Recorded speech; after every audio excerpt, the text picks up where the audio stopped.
Today's NFL news and rumors presented by our good friends Manscaped. If there's any guys out there that need something special for Valentine's Day, how about this?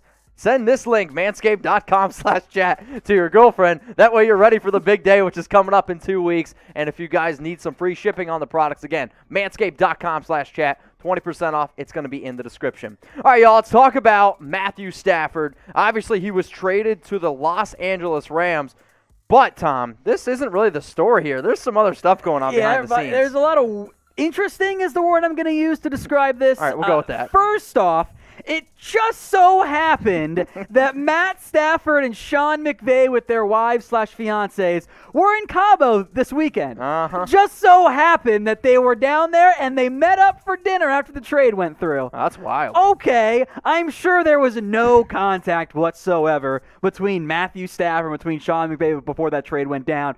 I'm going to accuse the Rams of tampering, but nobody cares. It's fine. Whatever. There's also some other notes coming out from various reports of other teams that had offers in and had an interest in Matthew Stafford. Now, Correct. The Carolina Panthers, per Albert Breer, offered their number 8 overall pick. That's pretty. I honestly don't know if I believe that. Okay. Because that's a pretty steep price to pay for a team that I am unconvinced is that close to being able to win to winning with Matthew Stafford. Like, the Rams make sense because they're all in. Panthers aren't quite there yet. Washington, they made a lot of sense. They had interest. The Colts were not offering their first-round pick, but they put together a different type of package. The Niners apparently never made a formal offer, but had interest. The Denver Broncos and the Patriots, both of those teams called. The Bears picked up the phone, and I think, and again, the first 4 had the most interest. These next 4 called, never got too far. I think they knew at that point, we're not going to have a shot. And then the Jets called, reportedly, which is interesting. And I wonder if the Jets actually called just to help get some feel for what the quarterback market looked like. Like, less about trading for Matthew Stafford. Just testing the water a little and bit. more about, like, okay, well, who's talking with you, Detroit? Like what teams are out there, like, so they can have a better feel for their own potential trade of Sam Darnold. I don't think they haven't. Stafford makes no sense to them with where they're at as an organization. So that was the one really like, you hope not. That's interesting. Yeah. All right, y'all. So here's the trade that ended up going down over the weekend. Just a wild blockbuster trade. Fun times. The Rams, they received Matthew Stafford. The Lions got Jared Goff, a 2021 third-round pick, and then a 2022 and a 2023 first-round pick. So this is going to be the question that we're going to hit y'all with right off the top.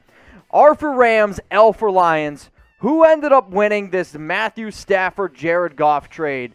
I actually think this is an easy one. Okay. I am Team Lions won this one. If you can get 2 first-round picks for Stafford, he's a good quarterback. I get that they probably gave up a lot more because you're taking on Jared Goff's contract. However, I don't really know if Jared Goff and Matthew Stafford are that much different of quarterbacks. So I'm going to go with the L for Lions. Are you agreeing with me? I think I might lean Lions. I love the Rams' aggression. I just don't know if it's going to end up working out for them. And in the end, it's kind of Super Bowl or bust for L.A. Yep. And that's a pretty tough bet to actually win in the NFL.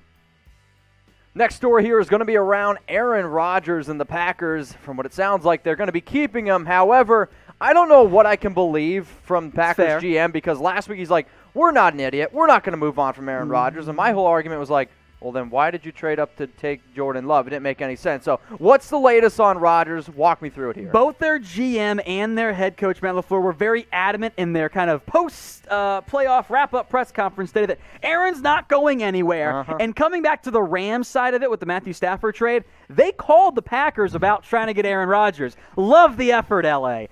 And the Packers said no. And they were not going to trade Aaron Rodgers, especially not to the Rams. So he's still kind of in a weird spot with the whole comments after the year of like, oh, I don't know what my future holds, which was fair and accurate. It's 100% fair and accurate. But it puts the team and the player in kind of a weird spot. And he, of course, is coming off just an incredible year. Yeah, I mean, he's going to end up winning the MVP at age 37, and I think the more and more you try to doubt Aaron Rodgers throughout his entire career, he's come out and shown that, hey, if I want to go on this, I call it the FU tour. Bigly bounce back year. I can 100% do it. So I will say this, though, Aaron Rodgers with the Rams and that defense, that would have been hella fun to be able to watch go down. Probably why the Packers said no. Because the Packers are like, we want to win games, and maybe they'll subscribe to we're going to trade our quarterback to the AFC. So it helps us get to the Super Bowl a little bit easier. But we'll see what happens with Rodgers. The way his contract is set up, it's pretty unfavorable for Green Bay to trade him right now. But So we'll have to wait and see what happens on that front. But maybe he sticks around for one more year. At some point, though, Packers committed to Love. Yeah. He's going to be the guy at some point unless he's just really, really bad.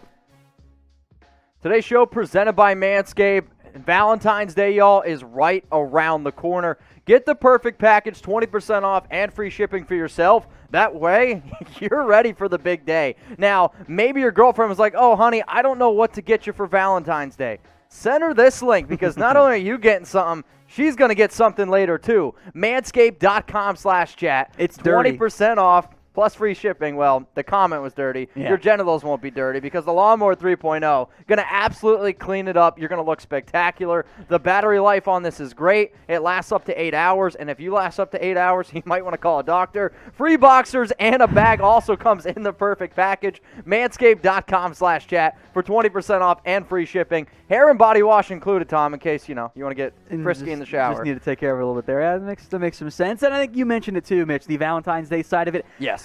Guys, nobody wants a lot of unkempt hair down there. That's pretty gross. And if you actually use Manscaped properly, it makes it look a little bit bigger.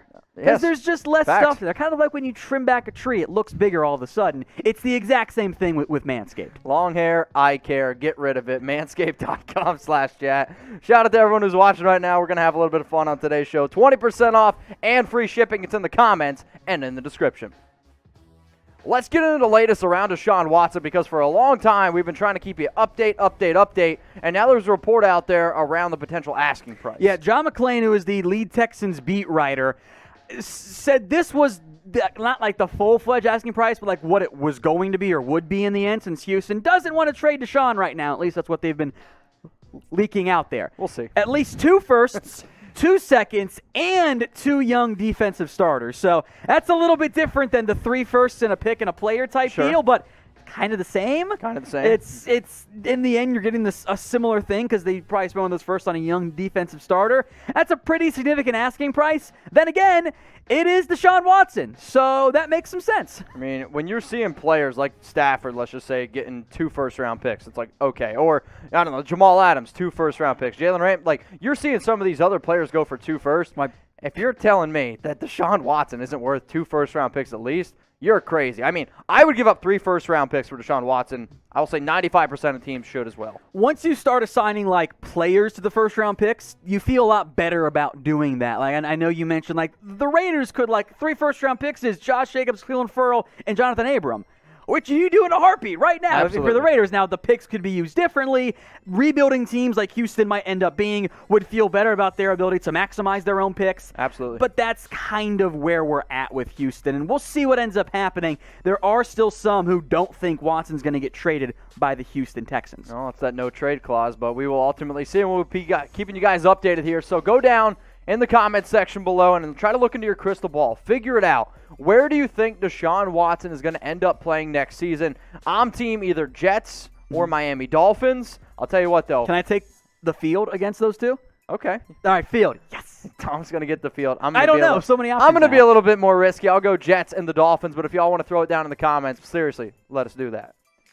All right, y'all. So if you want NFL videos every single day around the latest NFL news and rumors, we got you covered. If you want fun trade ideas like Deshaun Watson, J.J. Watt, we got you covered. You want NFL mock drafts? We got you covered. Ooh. Bottom line is this. If you are a fiend and need NFL videos, I don't care if you watch them on the toilet. I don't care if you watch them in the shower. I don't care if you watch them on your way to work. Just watch them. Stay up to date. Hit that big red button that says subscribe and join us every single Monday and Wednesday, 4 p.m. Eastern Time, 1 p.m. Pacific when we go live.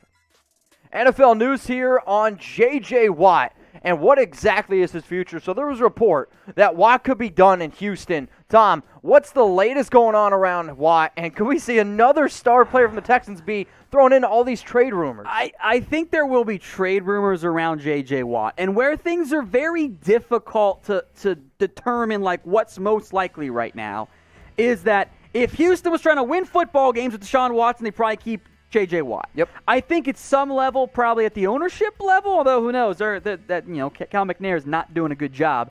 Probably wants to do right by J.J. Watt. Sure. Like, Watt's not out here publicly asking for a trade, but he's aware of the rumors and spent some time drinking down in Mexico. Good for you, J.J. That's what I would do too.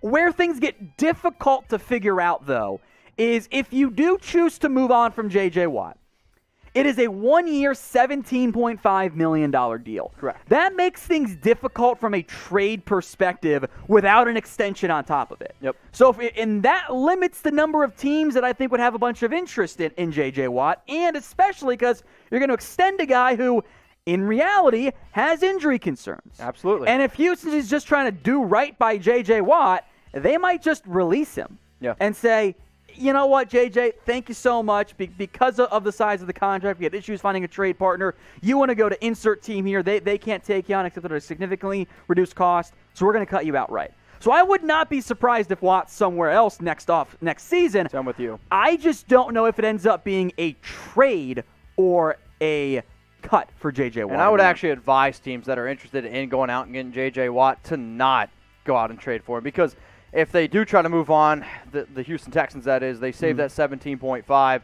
I'm a believer, and you see it all the time when there's insert player name that could get cut. Randomly, NFL trade rumors start popping up around that player. When nobody ends up biting, what happens? They end up getting cut. So where will J.J. Watt play next season?